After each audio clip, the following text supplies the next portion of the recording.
Hi guys, welcome back to physics lady. So आज की इस वीडियो में हम डिस्कस कर रहे हैं चैप्टर नंबर 5 से वन शॉट फार्मूला रिवीजन, यानी कि from magnetism and matter class 12 physics. इससे पहले हम डिस्कस कर चुके हैं chapter number 1, chapter number 2, chapter number 3 and chapter number 4 से one shot formula revision as well as MCQs. अगर आपने वो वीडियोस नहीं देखी है तो उसकी लिंक आपको इस वीडियो के नीचे डिस्क्रिप्शन बॉक्स में मिल जाएगी। इसके अलावा भी हमने एनसीईआरटी के एग्जाम्पलर क्वेश्चंस जो है वो भी किए हुए हैं, एनसीईआरटी एग्जाम्पल्स किया हुआ है, case study type question as well as assertion and reason type questions भी हम डिस्कस कर चुके हैं। तो अगर आपने ये सारी वीडियोस जो है वो नहीं देखी है उसकी लिंक आपको इस वीडियो के नीचे डिस्क्रिप्शन बॉक्स में मिल जाएगी। इसके अलावा आज जो भी हम डिस्कस करने वाले हैं यानी कि फॉर्मूला एज वेल एज जो भी हम एमसीक्यूज क्वेश्चंस प्रैक्टिस करेंगे वो सारा आपको इन पीडीएफ फॉर्म आपको मिलेगा टेलीग्राम चैनल पे। तो उसकी भी लिंक आपको नीचे इसी वीडियो के नीचे डिस्क्रिप्शन बॉक्स में मिल जाएगी। तो स्टार्ट करते हैं चैप्टर नंबर 5 से। सबसे पहले डिस्कस करेंगे फॉर्मूला। तो स्टार्ट करते हैं हमारे फर्स्ट फॉर्मूले से। तो चैप्टर नंबर 5 यानी कि मैग्नेटिज्म एंड मैटर से हमारा फर्स्ट फॉर्मूला है current loop as magnetic dipole. अगर हमारे पास एक सर्कुलर करंट कैरिंग वायर है जिसको हम बोल रहे हैं करंट लूप, उसके पास करंट कितना है, वो हमारी जो वायर है वो कैरी कर रही है करंट कितना आई, तो यार उसके लिए क्या बन जाता है, क्या डेवलप हो जाता है वहां पर उसके अक्रॉस मैग्नेटिक मोमेंट। तो उसका जो मैग्नेटिक मोमेंट है जिसको हम बोलते हैं मैग्नेटिक डाइपोल मोमेंट। तो जो मैग्नेटिक डाइपोल मोमेंट है वो उसका किसके बराबर होता है, आई यानी कि current into area of that coil. Magnetic dipole moment इस वाले हमने चैप्टर में पढ़ा था कि मैग्नेटिक डाइपोल मोमेंट हमारा क्या होता है, करंट इनटू एरिया। अगर हमारे पास सर्कुलर वायर है जिसका एरिया हमारा क्या बनेगा, पाई आर स्क्वायर, तो हम लिख सकते हैं मैग्नेटिक डाइपोल मोमेंट, उसको हम डिनोट करते हैं कैपिटल एम से। हम लिख सकते हैं it is equal to I current जो कि उस वायर में होगा एंड पाई आर स्क्वायर उस लूप का एरिया। ठीक है। इसके अलावा अगर हमारे पास उस कॉइल के n नंबर ऑफ टर्न्स हैं तब हमारा जो मैग्नेटिक डाइपोल निकल के आता है, मैग्नेटिक डाइपोल मोमेंट निकल के आता है, it is equal to n i a, where n यहाँ पर क्या है, नंबर ऑफ टर्न्स, कितनी बार आपने अपनी कॉइल को टर्न किया है। इसके बाद नेक्स्ट फॉर्मूला है हमारा सेकेंड, मैग्नेटिक डाइपोल मोमेंट यानी कि m ऑफ रिवॉल्विंग इलेक्ट्रॉन। अगर हमारे पास एक इलेक्ट्रॉन है जो कि अपने ऑर्बिट में क्या कर रहा है, रिवॉल्व कर रहा है, तो यार वो भी क्या प्रोड्यूस कर रहा होगा, करंट। और अगर वो करंट प्रोड्यूस कर रहा है यानी कि वहां पर भी हमें क्या मिलेगा, मैग्नेटिक डाइपोल मोमेंट। तो उसका फॉर्मूला हमारा क्या होता है, magnetic dipole moment is equal to E upon 4 pi m E n into h। तो यहाँ पर n की जो वैल्यू होती है वो क्या होती है, 1 2 3 4।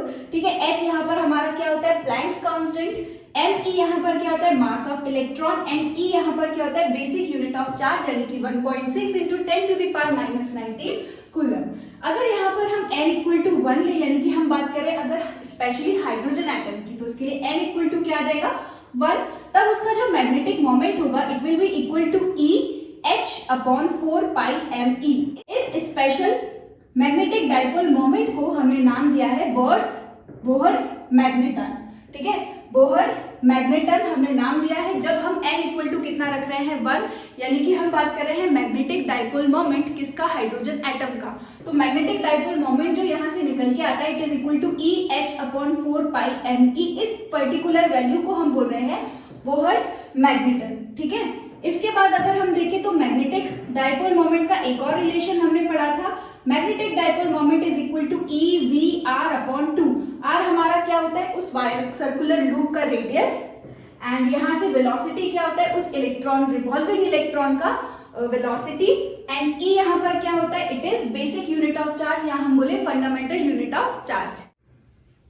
इसके बाद यहाँ पर एक और रिलेशन है हमारा मैग्नेटिक डाइपोल मोमेंट और इसी के साथ एंगुलर मोमेंटम। तो m यानी कि magnetic dipole moment is equal to E upon 2m h। ये भी बहुत इंपॉर्टेंट रिलेशन है यहाँ पर, ये वाला, ये और ये तीनों ही हमारे जो मैग्नेटिक डाइपोल मोमेंट के, और हाँ ये वाला भी हमारा जो है इंपॉर्टेंट रिलेशन है किसका, मैग्नेटिक डाइपोल मोमेंट का। तो ये आपको यहाँ पर याद होना ही चाहिए। अगर हम देखें मैग्नेटिक डाइपोल मोमेंट और एंगुलर मोमेंटम का रिलेशन, तो वो यहाँ पर क्या निकल के आता था, magnetic dipole moment is equal to E upon 2m into में एंगुलर मोमेंटम जिसको हम L से डिनोट करते हैं। एंगुलर मोमेंटम का रिलेशन देखें तो यार L हमारा यहाँ पर क्या होता है, M V into R. M V यानी कि हमारा linear momentum into moment of arm यानी कि आर। तो एंगुलर मोमेंटम हमारा क्या होता है, एम वी आर। इसके बाद नेक्स्ट फॉर्मूला है यहाँ पर magnetic dipole moment m is equal to small m into 2l। तो यहाँ पर ये जो मैग्नेटिक डाइपोल मोमेंट है ये किसका दिया हुआ है, अगर हमारे पास एक मैग्नेट है जिसके दो मोनोपोल्स है, वैसे तो मोनोपोल्स यहाँ पर एग्जिस्ट नहीं करता है, फिर भी हमने यहाँ पर अज्यूम किया हुआ है कि हमारे पास दो मोनोपोल्स हैं, यानी कि वो क्या क्रिएट कर रहे होंगे, डाइपोल, है ना, एक नॉर्थ पोल और दूसरा साउथ पोल। ठीक, इमेजिनरी है बिल्कुल, और इसके बीच में जो इसकी लेंथ होगी इन दोनों मोनोपोल्स के बीच यानी कि नॉर्थ और मैग्नेटिक साउथ के बीच जो डिस्टेंस होगा उसको ले लिया हमने 2l। इनका जो स्ट्रेंथ है जिसको हम बोल रहे हैं मैग्नेटिक पोल स्ट्रेंथ, उसको हम डिनोट करते हैं स्मॉल m से। जिस तरीके से हमारा इलेक्ट्रिक डाइपोल मोमेंट होता है product of any one of the charge and distance between the charges, उसी तरीके से हमारा यहाँ पर मैग्नेटिक डाइपोल मोमेंट होता है product of pole strength any one pole strength into 2l यानी कि distance between the two monopoles. ठीक, तो स्मॉल m यहाँ पर क्या होता है, पोल स्ट्रेंथ।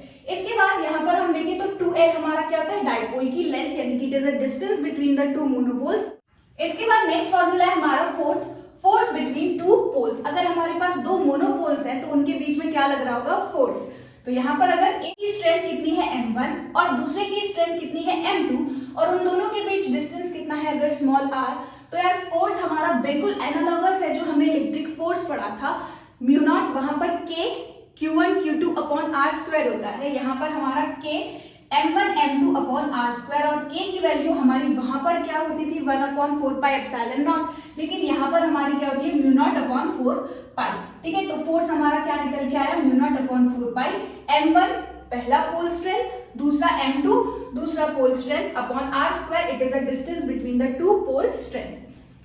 इसके बाद है फिफ्थ फॉर्मूला हमारा magnetic field due to magnetic dipole moment. तो फर्स्ट हम देख रहे हैं यहाँ पर on axial line of dipole. अगर हमारे पास एक मैग्नेटिक डाइपोल है तो उसकी एक्सियल पॉइंट पर कितनी मैग्नेटिक फील्ड बन रही होगी उसकी वजह से, तो ये सेम हमारा एनालॉगस है जो हमने इलेक्ट्रोस्टैटिक वाले यानी कि हमारे फर्स्ट चैप्टर में देखा था, बिल्कुल उसके एनालॉगस है। जो एक्सियल हमारा वहां पर आता था इलेक्ट्रिक फील्ड, वही बिल्कुल एज इट इज यहाँ पर हमारा क्या निकल के आया है, मैग्नेटिक फील्ड। वहां पर होता था k 2p upon r cube, यहाँ पर क्या होता है k 2m upon r cube. ठीक है, यहाँ पर k की वैल्यू क्या होगी, mu naught upon 4 pi, 2m यहाँ पर क्या होता है dipole moment upon r cube. ठीक है, इसके बाद है हमारा नेक्स्ट ऑन इक्वेटोरियल लाइन। अगर हमारे पास एक मैग्नेटिक डाइपोल रखा हुआ है तो उसकी वजह से इक्वेटोरियल पॉइंट पर जो मैग्नेटिक फील्ड होगी हमारी वो कितनी आती है, mu naught upon 4 pi m upon r cube. तो ये भी आपको यहाँ पर याद रखना है। इसके बाद नेक्स्ट फॉर्मूला है हमारा पोटेंशियल एनर्जी ऑफ डाइपोल। अगर हमारा एक डाइपोल मैग्नेटिक फील्ड में रखा हुआ है तो वो क्या एक्सपीरियंस करता है, टॉर्क। ठीक है, और अगर हम उसको रोटेट करने की कोशिश करें यानी कि वो हमें उसमें क्या करना पड़ेगा, उसको रोटेट करने के लिए हमें डाइपोल को रोटेट करने के लिए मैग्नेटिक फील्ड में वर्क करना पड़ेगा, और वही वर्क जो है in the form of potential energy store होता है। तो उसका जो फॉर्मूला होता है हमारा, उसको हम कैसे डिनोट करते हैं, पोटेंशियल एनर्जी को U से, it is equal to minus mb cos theta. हमने इलेक्ट्रिक फील्ड में देखा था potential energy of dipole moment, electric dipole, तो उसका फॉर्मूला हमारा क्या आता था, माइनस pe cos थीटा। ठीक, तो यहाँ पर p या वहां पर p हमारा क्या होता था, इलेक्ट्रिक डाइपोल मोमेंट, तो यहाँ पर m हमारा मैग्नेटिक डाइपोल मोमेंट, वहां पर e इलेक्ट्रिक फील्ड का मैग्नीट्यूड, यहाँ पर b मैग्नेटिक फील्ड का मैग्नीट्यूड, बाकी सेम एज इट इज है हमारा। Theta is the angle between magnetic dipole moment and magnetic field. इसके बाद वर्क डन अगर हम करें कि किसी डाइपोल को हम मूव कर रहे हैं from angle theta 1 to theta 2, तो उसके लिए जो हमारा वर्क डन है वो कितना निकल के आता है, mb cos theta 1 minus cos theta 2। तो ये भी यहाँ पर आपको याद होना चाहिए। इसके बाद सेवेंथ फॉर्मूला यहाँ पर है हमारा बार मैग्नेट एज सोलेनॉइड। एक बार मैग्नेट है वो भी हमारा किसकी तरह बिहेव करता है, एक सोलेनॉइड की तरह। तो उसके लिए जो मैग्नेटिक फील्ड है वो हमारी कितनी आती है, mu naught upon 4 pi 2m upon r cube, यानी कि ये हमारी magnetic field as it is है जो कि हमारी एक्सियल लाइन ऑफ डाइपोल पे आती थी। इसके बाद देखते हैं हमारा 8th फॉर्मूला अर्थ मैग्नेटिज्म। अर्थ मैग्नेटिज्म में हमारा सबसे फर्स्ट डिप एंगल है ना, डिप एंगल की अगर हम बात करें तो इसका एक फॉर्मूला यहाँ पर हमने देखा था, it is tan inverse BV upon BH। BV यहाँ पर क्या होता था, it is vertical component of earth magnetic field, BH यहाँ पर क्या होता था, it is horizontal component of earth magnetic field. तो यहाँ पर ये हमारा फॉर्मूला है जो आपको याद रखना है। इसके बाद सेकंड यहाँ पर देखिए relation between BH and BV with I। I यहाँ पर क्या है, डिप एंगल है ना, जिसको हम I से डिनोट करते हैं। तो हमें बताना है BH यानी कि horizontal component of earth magnetic field, BV यानी कि vertical component of earth magnetic field का I यानी कि डिप एंगल से रिलेशन। तो हमारा फर्स्ट रिलेशन यहाँ पर होता है BH यानी कि horizontal component of earth magnetic field is equal to BE यानी कि earth magnetic field cos I यानी कि डिप एंगल। तो ये रिलेशन भी आपको यहाँ पर याद रखना पड़ेगा। इसके बाद है BV is equal to BE sin I यानी कि vertical component of magnetic field is equal to earth magnetic field sin I यानी कि एंगल ऑफ डिप।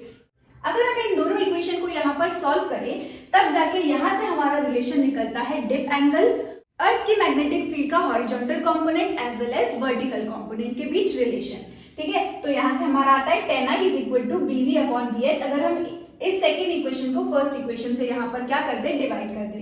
इसके बाद है डिक्लिनेशन। तो यार डिक्लिनेशन हमारा क्या होता है, it is angle between geographical meridian and magnetic meridian. ठीक है, ज्योग्राफिकल प्लेन और हमारा जो मैग्नेटिक प्लेन है उसके बीच जो एंगल बनता है उस एंगल को हम बोलते थे डिक्लिनेशन या एंगल ऑफ डिक्लिनेशन। इसको हम डिनोट करते थे अल्फा से। ठीक, तो ये भी यहाँ पर आपको याद रखना है। नाइन्थ फॉर्मूला हमारा यहाँ पर है मैग्नेटिक इंटेंसिटी, जिसको हम H से डिनोट करते हैं या फिर हम बोले मैग्नेटाइजिंग फील्ड। इसका फॉर्मूला यहाँ पर हमारा क्या होता है, H is equal to B naught upon mu naught. B naught यहाँ पर क्या होता है, magnetic field in free space, and mu naught हमारा क्या होता है, it is permeability in free space.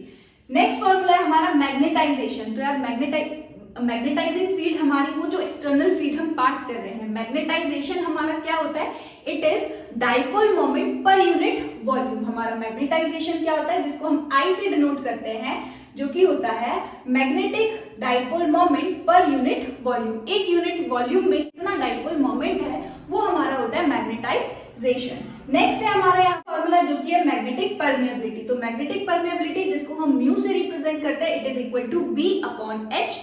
B हमारी मैग्नेटिक फील्ड एंड H हमारी क्या होती थी, मैग्नेटिक इंटेंसिटी या फिर मैग्नेटाइजिंग फील्ड। इसके बाद ससेप्टिबिलिटी जिसको हम जीटा या फिर काई से डिनोट करते हैं, it is equal to I upon H। I हमारा क्या होता है, मैग्नेटाइजेशन अपॉन मैग्नेटाइजिंग फील्ड। जितनी ज्यादा आप फील्ड पास करोगे, मैग्नेटिक फील्ड पास करोगे, उतनी ही ज्यादा यहाँ पर मैग्नेटाइजेशन प्रोड्यूस होता है, यानी कि हमारा I उतना ज्यादा होगा जितनी ज्यादा आपकी एक्सटर्नल मैग्नेटिक फील्ड होगी। तो यहाँ से हमें एक रिलेशन मिलता है जिसको हम बोलते हैं ससेप्टिबिलिटी।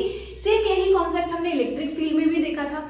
ठीक है, लास्ट फॉर्मूला यहाँ पर है हमारा मैग्नेटिक इंडक्शन। तो मैग्नेटिक इंडक्शन में हम क्या करेंगे, जो भी नेट मैग्नेटिक फील्ड होगी उसको लिखा हमने। तो net magnetic field is equal to mu naught H plus I।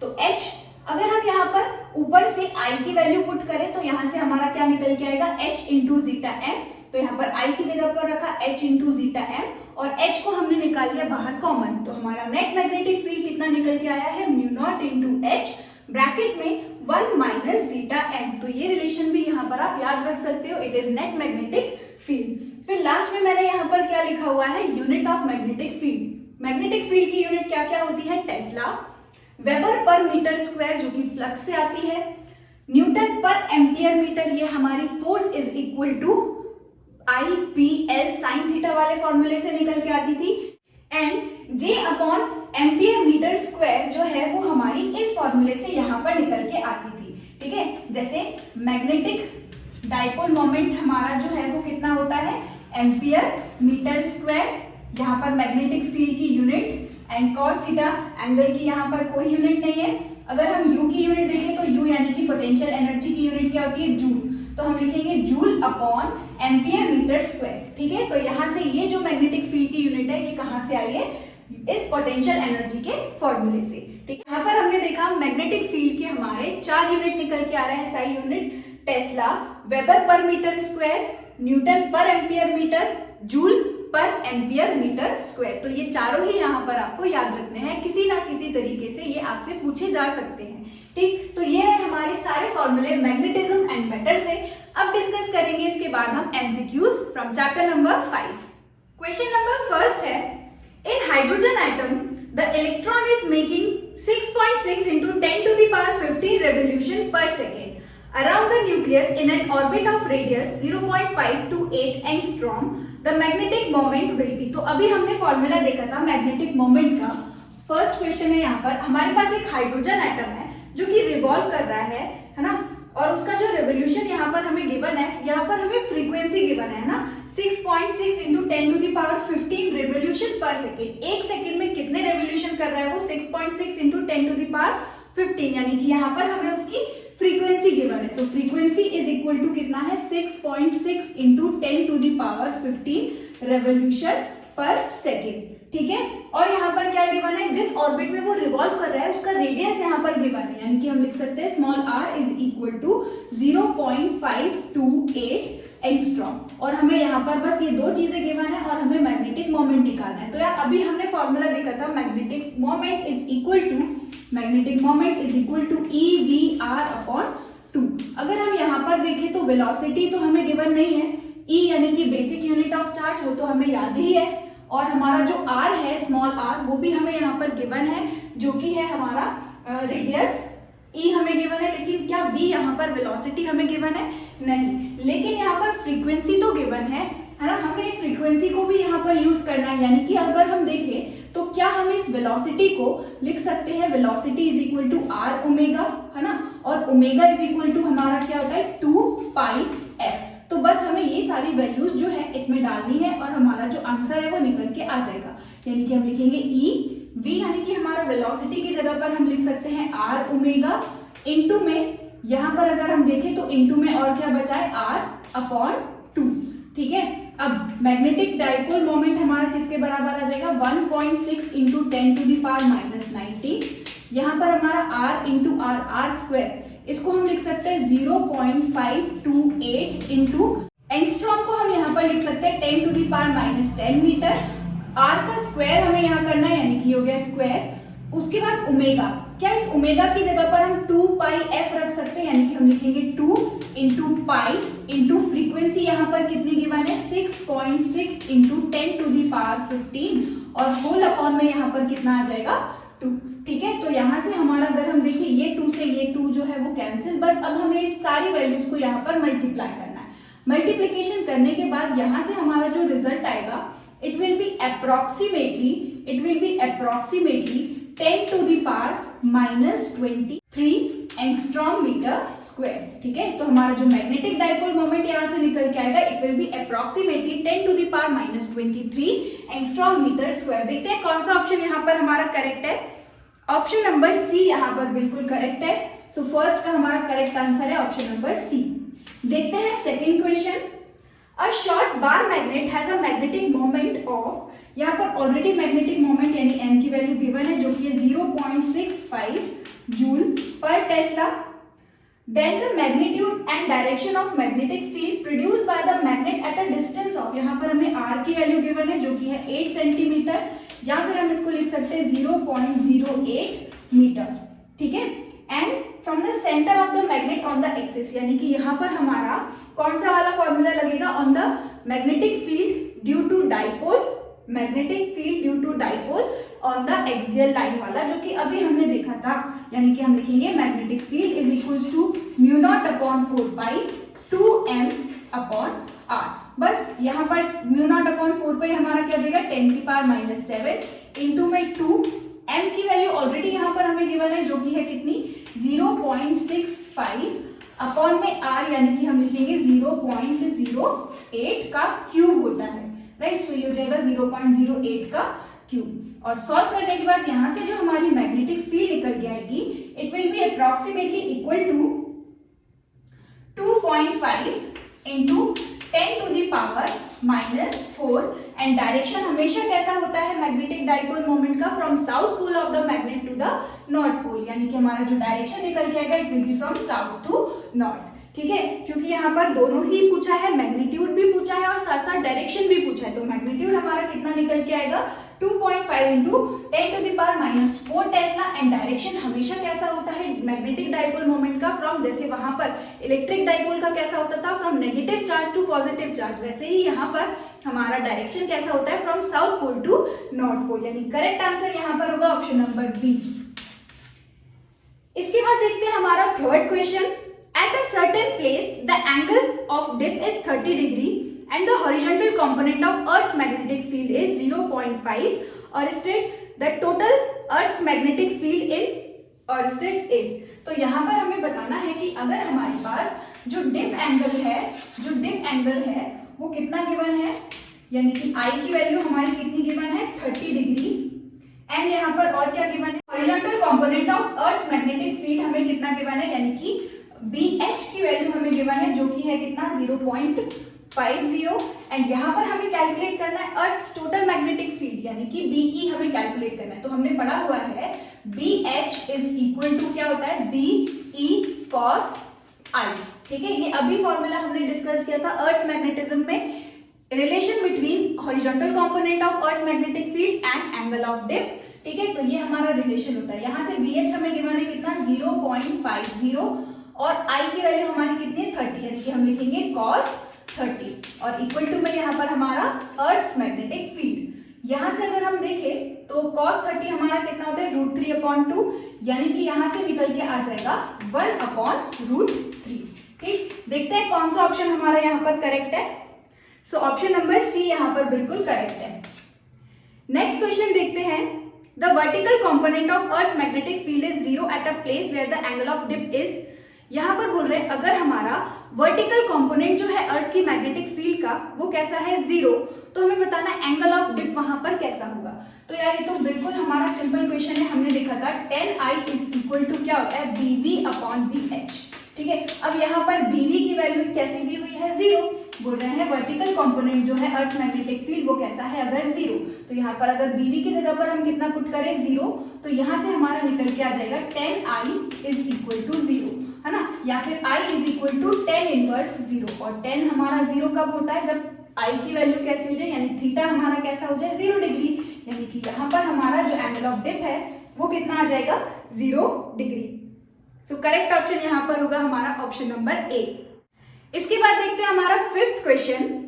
The incorrect statement regarding the lines of force of magnetic field B, A magnetic intensity is a measure of line of force passing through unit area held normal to it। तो यहाँ पर हमें बताना है कि यहाँ पर कौन सा इनकरेक्ट स्टेटमेंट है रिगार्डिंग मैग्नेटिक फील्ड लाइंस, ठीक है। तो फर्स्ट स्टेटमेंट में क्या बोल रहे हैं मैग्नेटिक इंटेंसिटी यानी कि बी मैग्नेटिक फील्ड की intensity is measure of line of force passing through unit area held normal to it. ये तो बिल्कुल करेक्ट है कि हमारा जो मैग्नेटिक फील्ड की इंटेंसिटी हम कैसे पता कर सकते हैं, हम ये देखेंगे कि हमारा एरिया में से परपेंडिकुलरली कितनी number of magnetic field lines pass हुई। अगर हमारी ज्यादा से ज्यादा फील्ड लाइंस पास होंगी एक गिवन एरिया से तो वहां पर मैग्नेटिक फील्ड की इंटेंसिटी कैसी हो जाती थी ज्यादा, अगर गिवन एरिया से अगर मैग्नेटिक फील्ड लाइंस कैसी होती थी कम तो वहां पर मैग्नेटिक फील्ड की इंटेंसिटी कैसी हो जाती थी कम, ठीक है। तो हमारा ए ऑप्शन यहाँ पर बिल्कुल करेक्ट है। बी की बात करते हैं magnetic line of force form closed curve, यहाँ पर सेकंड ऑप्शन भी कैसा है बिल्कुल correct, magnetic lines of force forms closed curve. Closed curve कैसे फॉर्म करती है हमारी मैग्नेटिक फील्ड लाइंस, क्योंकि आउटसाइड द मैग्नेट अगर हम देखें तो उनका डायरेक्शन कैसा होता है from north pole to south pole and inside the magnet हमारा कैसा होता है direction from south pole to north पोल। तो अगर हम देखें तो नॉर्थ से south and again from south to north, ठीक है। तो यानी कि यहाँ पर वो क्लोज्ड कर्व जो है क्लोज्ड पाथ जो है वो फॉर्म कर रही है, यानी कि बी जो है बिल्कुल करेक्ट है। अगर हम देखें see, inside a magnet its magnetic line of force move from north pole of the magnet towards its south pole. तो यहाँ पर ये ऑप्शन कैसा हो गया बिल्कुल रॉन्ग, क्योंकि अभी हमने देखा कि एक इनसाइड द बार मैग्नेट हमारा जो डायरेक्शन होता है फील्ड लाइंस का वो कैसा होता है फ्रॉम साउथ टू नॉर्थ, ना कि फ्रॉम नॉर्थ टू साउथ। तो यहाँ पर ये कैसा ऑप्शन है बिल्कुल गलत, क्योंकि यहाँ पर लिखा हुआ है magnetic lines of force move from north to south inside the magnet. तो यहाँ पर इनसाइड नहीं बल्कि आउटसाइड नॉर्थ से साउथ होता है ना। नॉर्थ से साउथ हमारा सपोज करते हैं ये नॉर्थ पोल ये साउथ पोल, तो हमारी मैग्नेटिक फील्ड लाइंस आउटसाइड कैसी होती है from north to south and inside कैसी होती है from south to north. So B option correct है, ए ऑप्शन करेक्ट है, सी ऑप्शन यहाँ पर कैसा है इनकरेक्ट, यानी कि यहाँ पर करेक्ट ही हमारा कौन सा हुआ सी। सिक्स्थ क्वेश्चन देखते हैं। At a given place on Earth's surface, horizontal component of Earth's magnetic field is 3 × 10⁻⁵ Tesla and resultant magnetic field is 6 into 10 to the power minus 5 tesla. Angle of dip at the place is. तो देखो इस बार हमें क्या क्या given है, horizontal component given है as well as resultant magnetic field हमें यहाँ पर गिवन है, यानी कि BE की वैल्यू यहाँ पर गिवन है. तो हमें एंगल ऑफ डिप पूछ रहे हैं. देखो बिल्कुल सिंपल सा क्वेश्चन है, हमारा सेम फॉर्मूला यहाँ पर हम अप्लाई करेंगे. हमने पढ़ा BH इज इक्वल टू क्या होता है, BE cos I. ठीक है, तो यहाँ से BH हमारा कितना गिवन है, it is horizontal component of earth magnetic field 3 into 10 to the power minus 5 Tesla. And BE यानी कि नेट मैग्नेटिक फील्ड हमें कितना गिवन है, 6 into 10 to the power minus 5 Tesla, यानी कि हम लिखेंगे 6 into 10 to the power minus 5. तो यहाँ से हमारा cos I यानी कि I एंगल ऑफ डिप निकल करके आ जाएगा. 10 to the power minus 5, 10 to the power minus 5 cancel, यहाँ से 1/2. तो यार cos में 1/2 किसकी वैल्यू होती है, जब हमारा थीटा कैसा हो, 60 डिग्री, यानी कि यहाँ पर I एंगल ऑफ डिप हमारा कितना आ गया, 60 डिग्री. सो करेक्ट ऑप्शन है यहाँ पर हमारा डी. इसके बाद देखते हैं next question. At a place in magnetic meridian magnetic needle bends 30 degree from horizontal, यानी कि यहाँ पर हमें एंगल ऑफ डिप कितना दिया हुआ है, 30 डिग्री. ठीक है, 7th क्वेश्चन में एंगल ऑफ डिप यानी I की वैल्यू कितनी गिवन है हमें, 30 degree. If earth magnetic field at this place is 2 Gauss, यहाँ पर गॉस के टर्म्स में गिवन है, मैग्नेटिक फील्ड का जो यूनिट है वो गॉस गिवन है, यानी कि 1 गॉस हमें पता होना चाहिए. 1 गॉस इज इक्वल टू कितना होता है, 10 की पावर -4 टेस्ला. तो यहाँ पर अर्थ की जो मैग्नेटिक फील्ड है यानी कि BE की जो वैल्यू है, इट इज गिवन 2 गॉस यानी कि 2 into 10 to the power -4 tesla. इसके बाद यहाँ पर क्या बोल रहे हैं, vertical component, then vertical component and horizontal component of earth magnetic field respectively are. तो यहाँ पर दोनों ही पूछ लिया हमसे, वर्टिकल कंपोनेंट पूछा है एंड देन हॉरिजॉन्टल कंपोनेंट पूछा है. तो सबसे पहले हम वर्टिकल कंपोनेंट का फॉर्मूला लगाते हैं. वर्टिकल कंपोनेंट का फॉर्मूला अभी हमने देखा था, जो कि होता है BB is equal to BE sine theta. तो यहाँ पर हमारा BE कितना गिवन है, 2 into 10 to the power -4 and sine I यानी कि थीटा की वैल्यू यानी कि यहाँ पर हमारा आता है I. सो I हमारा कितना है, 30. साइन 30 की वैल्यू कितनी होती है, 1/2. तो हम लिखेंगे 2 into 10 to the power -4 into 1/2. तो यहाँ से हमारा जो vertical component of earth magnetic field है वो कितना निकल के आया, 10 to the power -4 टेस्ला. इसके बाद यहाँ पर हमें हॉरिजॉन्टल कंपोनेंट भी निकालना है. तो सेम यहाँ पर हम फिर से यही फॉर्मूला लगाएंगे, ये वाला जो हम लगा रहे हैं, BH is equal to BE cos I. ठीक है, सो यहाँ पर BE कितना आ जाएगा, 2 into 10 to the power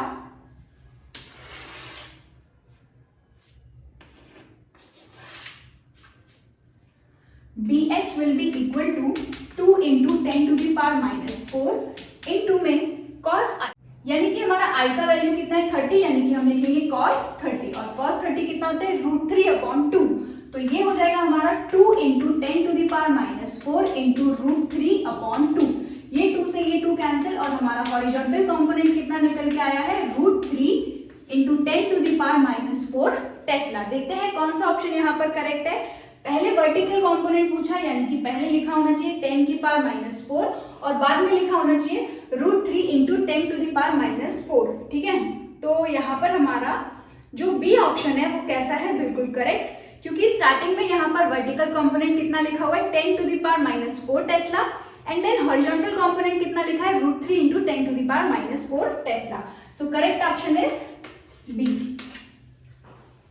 अब देखते हैं 8th question. The relations among 3 elements of earth magnetic field are A VE is equal to BE, यानी कि vertical component of earth magnetic field is equal to net magnetic field.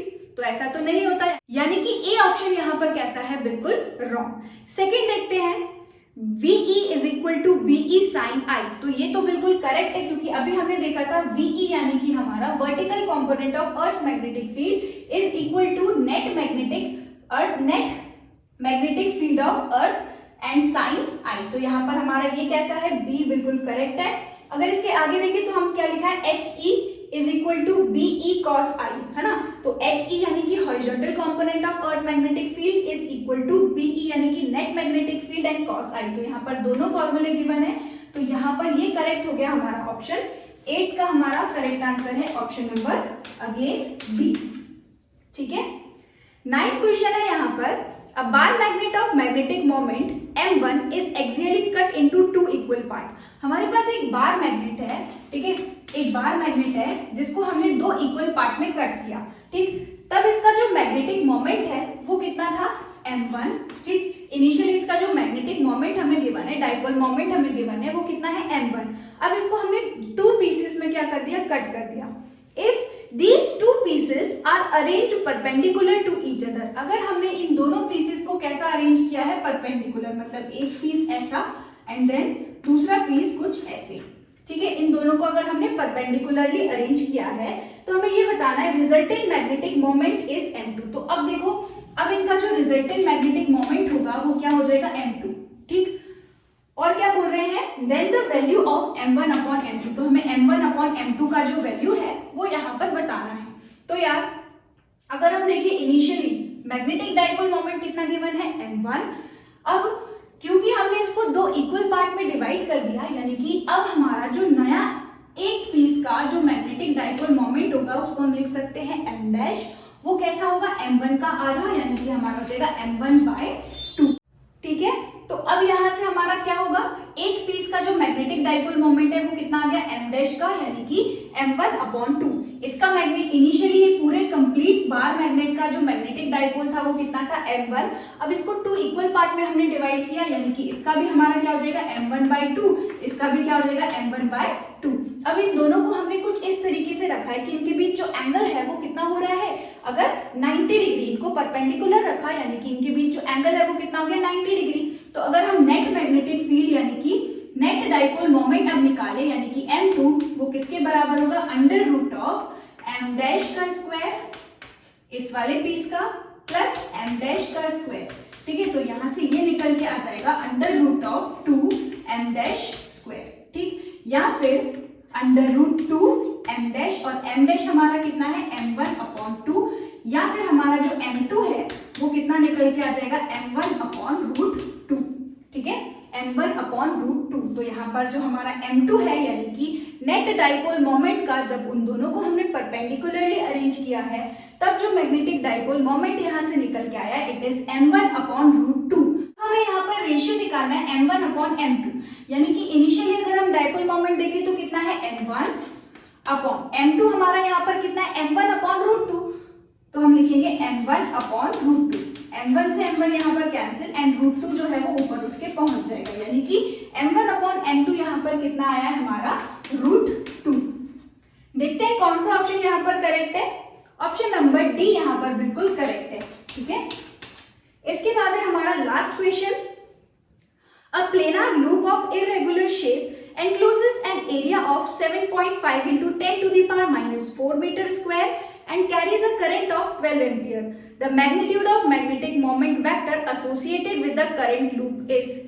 तो यहाँ पर ये 10th question मैं आपके लिए as an exercise छोड़ रही हूँ। इसका जो करेक्ट आंसर होगा वो आप मुझे कमेंट बॉक्स में कमेंट कर जरूर बताना। आपको इसका करेक्ट आंसर भी नीचे कमेंट बॉक्स में मिल जाएगा, ठीक है। तो ये क्वेश्चन मैं आपके लिए छोड़ रही हूँ, इसका आंसर मुझे आप बताना।